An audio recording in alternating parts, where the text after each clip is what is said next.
Welcome to Lightup. Today, let's talk about health, specifically mental health.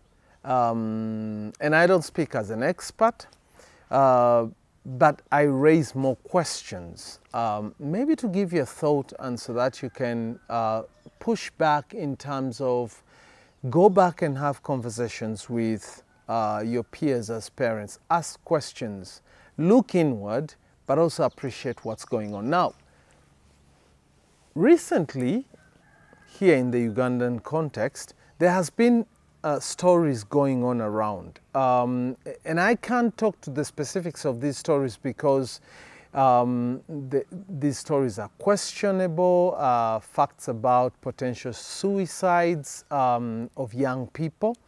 But then, still through social media, I came across, and I'm sure you did the same, I came across a story of a young lady, a student, who it is alleged that she set herself on fire. She poured gasoline on herself and then set herself on fire. And I'm saying alleged. The story goes, she was in a school, and in this school she had a boyfriend, and then they decided, the parents, let's separate, let's take her to another school.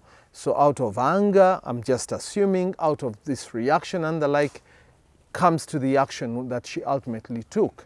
And then there has been other stories of potential suicides of students, like one was mentioned in Western Uganda. And like I said, I don't want to go into the specifics of these stories because we do not have like final reports. Some of them are still being investigated and the like. However, I can use that as a proxy to talk about the issue that I wanted to raise. Now, the issue being, when we hear mental health and well-being, it's a big word. But there is also the fact that when we hear about mental health, and when you hear that, because I've had the opportunity to kind of test this theory that I just go out and ask a bunch of people, when you hear the term mental health, what comes to mind? Many of the people tend to attribute this to psychotic breakdowns, to people who, in a very simple word, they say that someone has run mad, someone has lost all their faculties. When they hear mental health, they'll say, oh, those people belong to mental health institutions and the like. There are all these framings and images that they put around it, okay? And years ago, a report came out here in our media when they talked about millions of Ugandans, according to experts, who are mentally ill.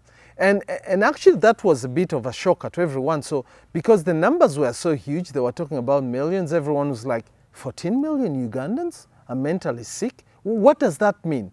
What does 14 million look like? So the numbers then become interesting. But most of us in our conversation and in our understanding, what we do not do is to really take a deep dive in a good way to get a good understanding of what does this subject really entail. And before I even go on, I would really encourage you that if you take this thought and you feel it's something you take an interest in, I would encourage you to find out more information about psychiatrists in Uganda. Even talk to a physician, just a doctor, okay? Find someone who can consult, who is in the health profession in Uganda, in our communities, and talk to them and ask them, look, I need someone to help me understand. On top of that, we have institutions that have taken keen interest in trying to do programs, in trying to advance this issue, to do a lot of advocacy regarding mental health and well-being. Mental Health Uganda comes to mind, and of course there are other institutions which can help in that regard. For example, I think there is Serenity in Uganda, but by and large, if you go to most hospitals and you talk to doctors, they should be able to direct you in the right place where you can find counselors and psychiatrists. These are the professionals who can really give you information and can explain things. But where does my conversation kind of circle around? For me, the interest is this. And I'll take really a layman's understanding of mental health. It's a big subject. It's not psychotic breakdowns. It's not people taking their clothes off. It's not people in mental health institutions. Mental health sits with us. And when we talk about the term mental health, it's part of our overall health.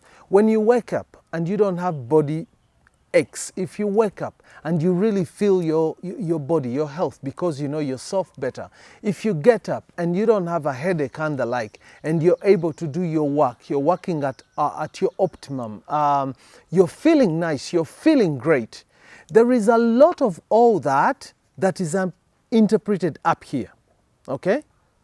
How you feel, how you relate to people, how your place of work treats you, the kind of feeling you have, the family within which you are, the happiness that you can project, and your general feeling. So when we talk about mental health, it's how do you really feel about yourself?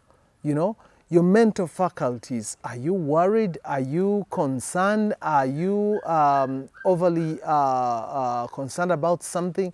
So when you start talking to doctors, you'll hear terminologies where you really need them to take an interest to understand. A doctor will talk to you about depression, and I think that's a term that everyone now hears a lot. You will hear terms like anxiety. You'll hear terms that borderline phobia, and so many other terminologies. These are medical terms, but they have meaning, okay? And why do I kind of try to talk about all these things is because there is a large understanding, or a seemingly general understanding, that when we talk about mental health, we even go in as far as attributing it to a specific age group, okay? But ladies and gentlemen, especially parents, you need to understand that when they talk about a certain number in Uganda and they say 14 million, that number cuts across.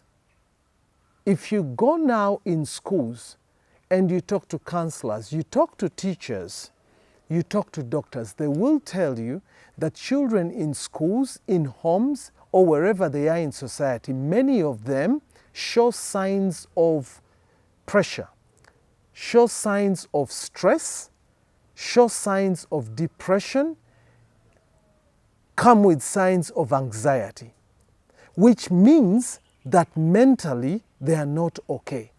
And there are so many contributing factors that lead people to get to this level. And then that's when they'll tell you, you are not fine. You need to be taken care of, okay? But here's the bigger picture. How many of us are confident that you can even pick these signs? You can pick these flags. You can choose and tell that maybe my child is going through something, but they're not talking to me. They're not expressing themselves. They're not opening up to me. Because chances are when such things happen, or whatever contributing factors that may bring these issues of mental health, and someone really becomes unwell, that block someone from living their life to the fullest and enjoying their life. These are things that some people will choose to keep within themselves, okay? These are things that they will not talk about. And for me, that is the biggest concern. That one, are we sure that the places where our children spend most time, and this is at school, when they're in boarding schools, or even when they go every day and come back in the evening, are we sure that within these environments, if they're going through something, someone can notice, someone can stop them and say, hey, sit down, take a minute, I want to talk to you. Are you okay? Are you feeling well? Is something happening? So that they can have that conversation. Because there are high chances that even our teachers do not have the capabilities of the means to spot these flags, okay? And here's the other kicker. Do we even know that we are mentally healthy, that we are okay? Because for most people, when you say, oh, I think you have anxiety, or you're stressed out, or number one, we don't know what you're talking about. Number two, we don't even know how to interpret what you just told us. Okay? It's hard. And it appears like it's a new phenomenon for us to understand this language, for us to have this self-consciousness and awareness to understand this. And as adults, as parents, if we don't have this full understanding, then how can we support our children? So when you begin hearing these cases, which I promise you, if we don't take the right interventions, they'll only keep rising. Cases of suicides among children and among young adults, among youth, they point to all these drastic actions, like in the case of this young lady who set herself ablaze. They are manifestations of something that's underground, whatever it is that's going on. So, as a parent, I would really encourage you to do this. Your first step is to have a good understanding. When they talk about mental health, does it come with a label? What does it mean? Because it's very, very important for you to have this understanding. That is the first step. And the best way to do this is to go to experts or people who can help to shed light about these issues. Because until you have a good understanding, that is when you can then move on to the next step to know if there are telltale signs, if there are imagery, if there is something that can help me understand that my loved ones might be going through something or might be experiencing something. How do I tell? How can I pick it from the way they are behaving, from the way they are talking, and their kind of routines? Okay? Because, for example, let me give you a very simple one that I picked from having a lot of interactions regarding mental health, because personally I took a particular interest in that, simply because one time I went to a doctor after a very long time of consultation, and I was told that I have depression. I was extremely depressed. And until they told me this, I didn't know that fact. And number two, I didn't even know what they were explaining to me. So I took a lot of interest and I went into that deep dive. Okay? So it helped me to understand. And if, for example, your child is known to associate with a lot of friends, to socialize a lot, and then all of a sudden you realize they've withdrawn, they're too isolated, they keep to themselves, that's a sign something is not right, because they are not themselves as best you know them. Okay? And there are so many other things from which you can pick and then take an interest to investigate further. I'm not having this conversation trying to push you to become a mental health expert. No. That's not what I'm doing. What I'm trying to do is to really kind of put you on a platform where you need to ask more questions to get an understanding for yourself. And why is this important? It starts with you. You need to understand with this information, you can even do a self-check to say, am I okay? Because for me, the biggest revelation was that there are a lot of people who have mental health issues, but they don't even know that they have them. And that explains why this 14 million plus data, when it came out in the papers, people were so confused by what does this mean? Because when we hear illnesses, we have to attribute them to effects. Immediately, we have to see something, you know? When you see COVID, yeah, you see shortness of breath, you see people collapsing and all these things. Monkey pox, that's kind of the new thing that we have right now. There are signs. With mental health, most of these signs are invisible. You won't even see them. And that's why I was saying that the entire community structure within which our children thrive has to be fully aware. The teachers have to have an understanding and full knowledge. How can I tell, how can I keep an eye on the children who are under my care? The people within the communities have to have that knowledge. But the parent is the primary caregiver and the primary responsible person for this young person. Your child is your responsibility. So you have to have the knowledge, not the tools maybe, but the knowledge and the understanding to spot this. And once you do that, you must be able then to have the knowledge and the information, where can I seek help?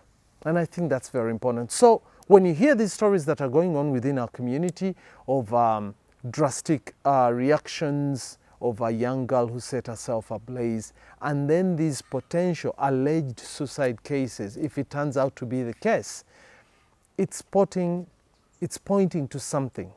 It's telling us something. And the thing is that whatever is going on might not be far from your own home, might not be far from your own community, and that's why you need to take interest.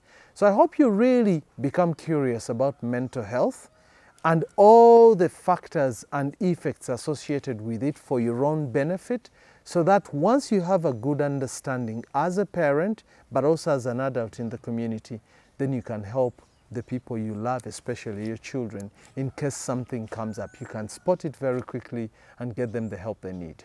Thanks for watching, and this is Light Up.